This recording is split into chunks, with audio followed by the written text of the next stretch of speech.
श्यामानी maths classes में आपका हार्दिक स्वागत है। गुणन श्रृंखला की इस कड़ी में मैं लेकर के आया हूँ दो संख्याओं का गुणा जो क्रियात्मक आधार के निकट व अधिक हो। इससे पूर्व में गुणा की आधार विधि पार्ट 1 में क्रियात्मक आधार के बारे में बता चुका हूँ। जिन विद्यार्थियों ने पूर्व में इसे न देखा हो, इसे अवश्य देख लें। चलिए तो हम चलते हैं इस की ओर। तो सबसे पहले इन दोनों का क्रियात्मक आधार देख लीजिए। हमारा क्रियात्मक आधार है 10।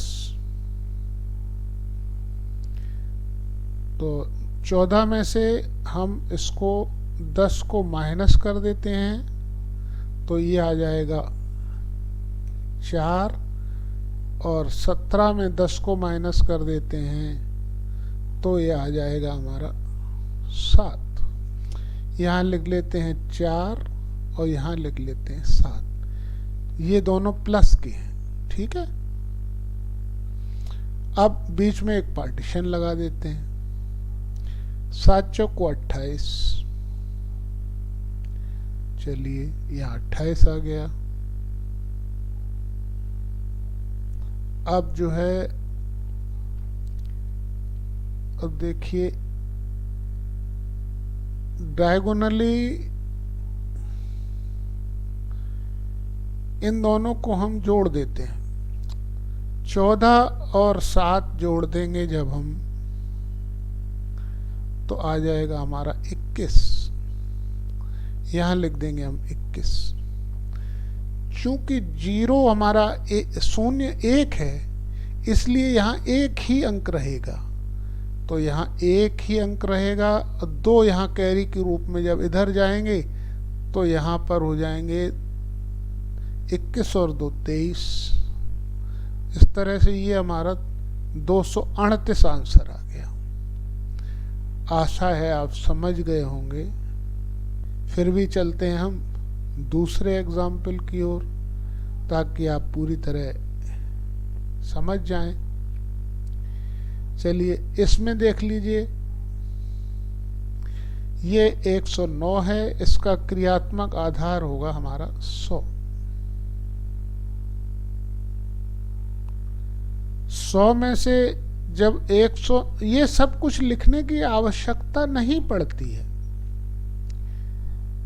हमें सिर्फ ये मौखिक ही करना होता है। देखिए ये 109 में 100 हमारा 9 ज़्यादा है, तो इसलिए यहाँ पे हम कर लेंगे +9, और ये हमारा आ जाएगा +5। पार्टीशन कर लेंगे बीच में। इसमें 9 में 5 का गुणा कर देंगे तो 9 पना 45 आ जाएगा। और अब देख लीजिए इसका डायगोनली इसको जोड़ना है। जोड़ दिया। 109 में 5 जब जुड़ जाएगा तो 114 आ जाएगा। यहाँ हमें रखना है 2 अंक, 2 अंक हैं, तो इसलिए आंसर आ जाएगा हमारा 114 45। क्योंकि यहाँ पे 2 शून्य है, तो 2 शून्य है, यहाँ 2 अंक भी हैं, इसलिए ये इस तरह से गुणा हो गया। चलिए 2 एग्जाम्पल और ले लेते हैं ताकि आपको बिल्कुल क्लियर हो जाए। अब की बार हमने लिया है 1014, इसमें ले लिया है 1008। चलिए 1014 में क्रियात्मक आधार हमारा हो जाएगा 1000, और क्रियात्मक आधार 1000 हो गया तो ये आ गया हमारा प्लस का 14, और ये हमारा आ जाएगा प्लस का 8।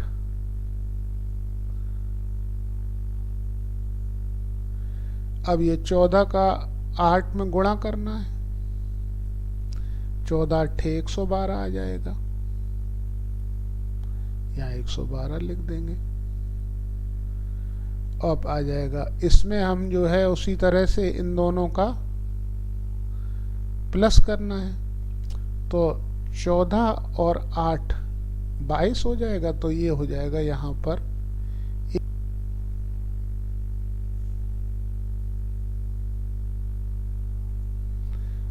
3 अंक हैं, इधर भी हमारे 3 अंक आ गए हैं। चलिए, तो ये गुणा होकर के हमारा जो है तैयार हो गया।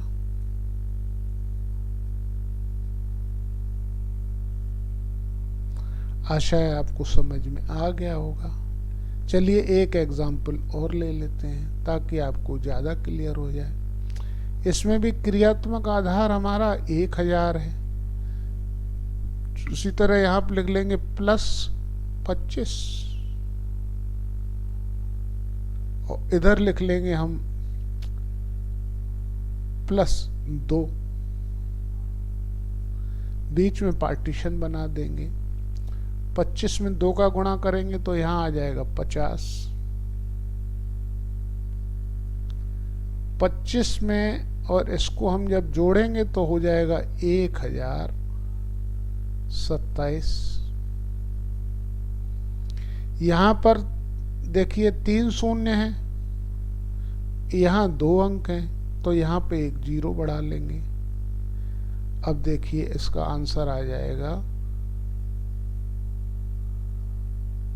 क्रियात्मक आधार के अनुसार ही यहाँ पर जो है जितने 0 क्रियात्मक आधार में होंगे उतने ही 0 यहाँ पर लिए जाते हैं। चलिए, ये आप समझ गए होंगे। आशा है आपको समझ में आ गया होगा। अगर समझ में आ गया है तो लाइक कर दीजिए, सब्सक्राइब कर दीजिए, शेयर कर दीजिए, ताकि अगला नोटिफिकेशन आपको शीघ्र हमारा प्राप्त हो सके। धन्यवाद।